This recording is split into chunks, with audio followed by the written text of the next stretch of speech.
Olá, queridos amigos e amigas do Estudo Espírita, sejam muito bem-vindos. Este é o nosso material de apoio para a Revista Espírita de março de 1859, preparado com muito carinho para ajudar no estudo e, claro, na resposta do quiz. Hoje a gente vai conversar sobre um tema que, nossa, chama muita atenção e exige bastante discernimento: o fenômeno de transfiguração.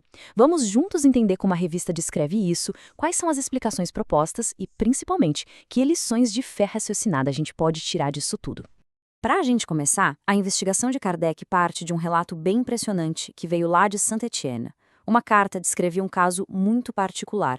Uma jovem que, quando entrava em transe, não só imitava, mas parecia se tornar os parentes que já tinham falecido. Como a gente pode ler aí na citação, ela chegava a assumir os traços, a voz, os gestos do irmão. Isso, claro, não era só uma curiosidade, né? Era um verdadeiro desafio ao entendimento da época e o ponto de partida perfeito para uma investigação bem séria. Vamos mergulhar um pouco mais nos detalhes.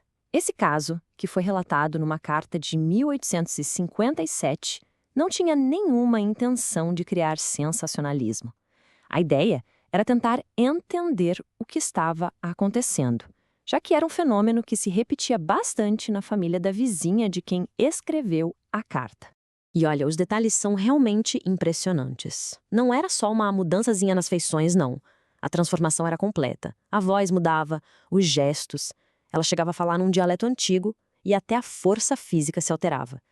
E o fato mais importante, isso se repetiu por mais de 1 ano e meio. Quer dizer, isso praticamente descarta qualquer ideia de fraude ou uma simples encenação, concorda?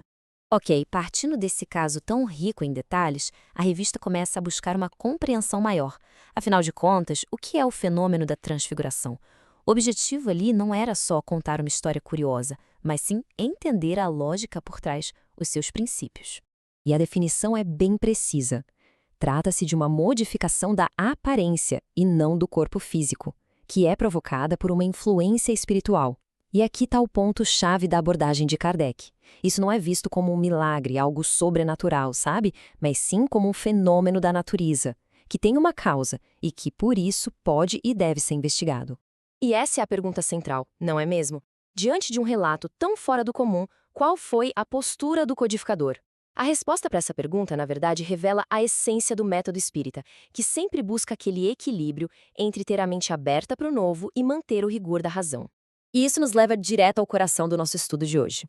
Kardec não era de aceitar as coisas cegamente, mas também não saia negando tudo por sistema. Ele sempre aplicava um método racional: observar, comparar e raciocinar. Era basicamente a ciência da observação sendo aplicada aos fatos do espírito. E esse processo é super metódico, tem um passo a passo. Tudo começa com a observação dos fatos, sem preconceito. A partir daí, ele questionava diretamente os espíritos para buscar esclarecimentos.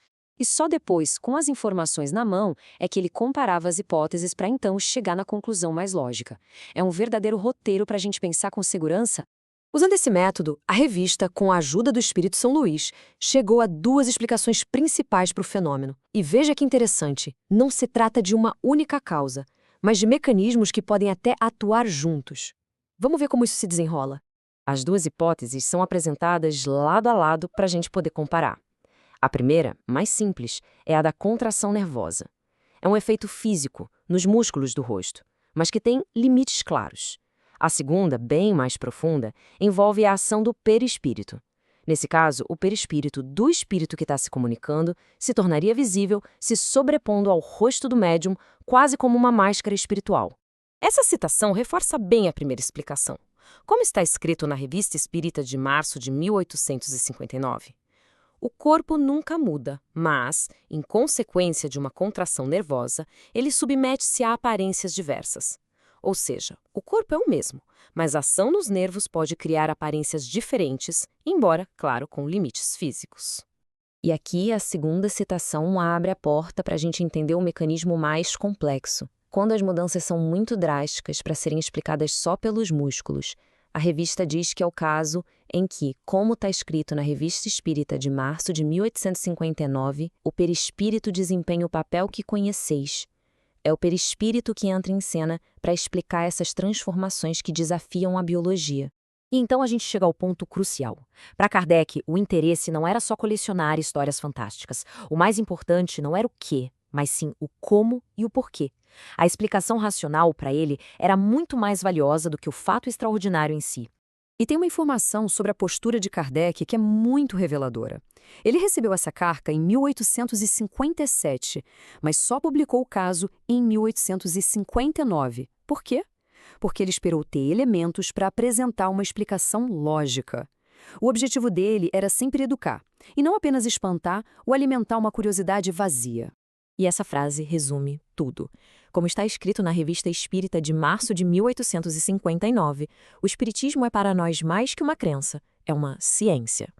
Essa é a abordagem, uma ciência da alma, que busca entender as leis da natureza que regem esses fenômenos, tirando eles do campo do sobrenatural e trazendo para o campo da lógica e da observação.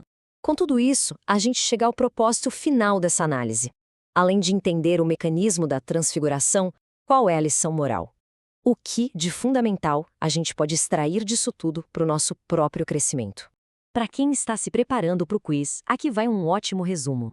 Primeiro, a transfiguração é um fenômeno real, embora raro. Segundo, as causas podem envolver tanto mecanismos físicos quanto espirituais. Terceiro, a origem está na ação de um espírito. E o mais importante de tudo, o estudo desses temas exige razão e não fascinação. E aqui vem o grande alerta de Kardec, que é mais atual do que nunca. Os fenômenos são ferramentas, não são troféus.